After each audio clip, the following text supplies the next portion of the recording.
सांबादिक सम्मेलन में विधायक 100 दिन कार्य संपर्क में हिसाब देले।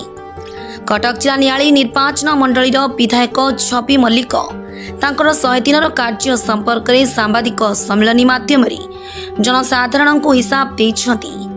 रास्ता घाट आरंभ कर स्वास्थ्य सेवा, पानीय जल जोगाण, परिमल, कृषि, पूर्त और गृह निर्माण विभाग, शिक्षा मिशन शक्ति, खाद्य जोगाण, जलसेचन एवं थाना समेत विभिन्न विभाग में होतिबा बेआईन दुर्नीति कार्य पई मध्य विधायक विभागीय कर्मचारी माननकु ताकीद करिसंती। कटक जिला न्यायालय स्थित एक घरोई कल्याण मंडप रे विधायक इंजीनियर छवि मल्लिक एक प्रेस इस्तेहार एवं सांबादिक सम्मेलन माध्यम रे सूचना दे कहिसंती जे 100 दिन पूर्ण होईछि। न्यायालय निर्वाचन मंडल विभिन्न समस्या संपर्क में विधानसभा उपस्थापना करिछि।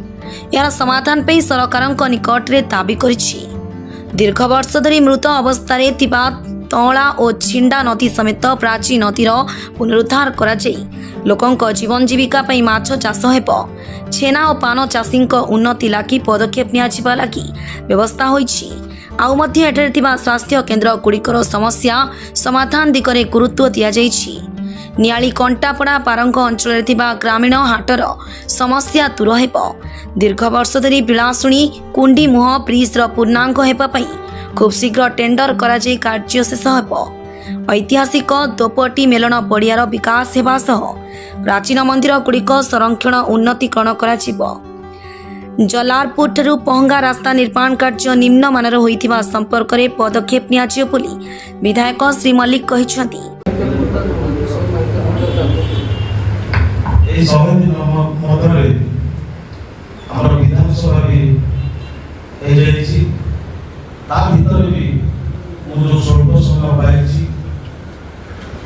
विभिन्न पंचायत को ग्रस्त करिछि। संगे संगे 22/8/2024 तारीख में आमर जो प्राचीन नदीर पुनरुद्धार बहुत चेष्टा करी उपर स्तरीय गोटे बैठक करा जाइथिला। ओडिशा सरकार उपमुख्यमंत्री तथा पर्यटन विभाग माननीय मंत्री श्रीमती प्रभाती परिड़ा तत्वावधान में जल संपद और पर्यटन विभाग उच्चस्तरीय अधिकारी बैठक सचिवालय 1/8/2004 अनुष्ठित होता। 2024 ओडिया अस्मितार प्रतीक सर्वपुरातन प्राचीन नदीर पुनरुद्धार सहित पर्यटन विकास कर कूलवर्ती ग्रामवासी आर्थिक उन्नति निमंते पदक्षेप नियाजिबार योजना रही। प्राचीन नदी आम निर्वाचन मंडल प्राचीन जो दूरत्व अच्छी न्यायालय मु भावुची जहाँ इंजीनियर मैंने मत कहते 70% आम निर्वाचन मंडल तो पुनरुद्धार कर समस्त प्रकार योजना प्रस्तुत हो जाइए।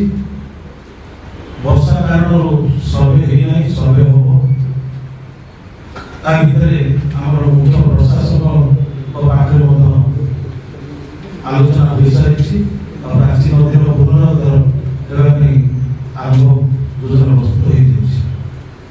आप जानते कुंडी मोह ब्रिज दीर्घ ब्रिज कंप्लीट। कटक विनोद कुमार भोई रिपोर्ट प्रतीक्षा न्यूज।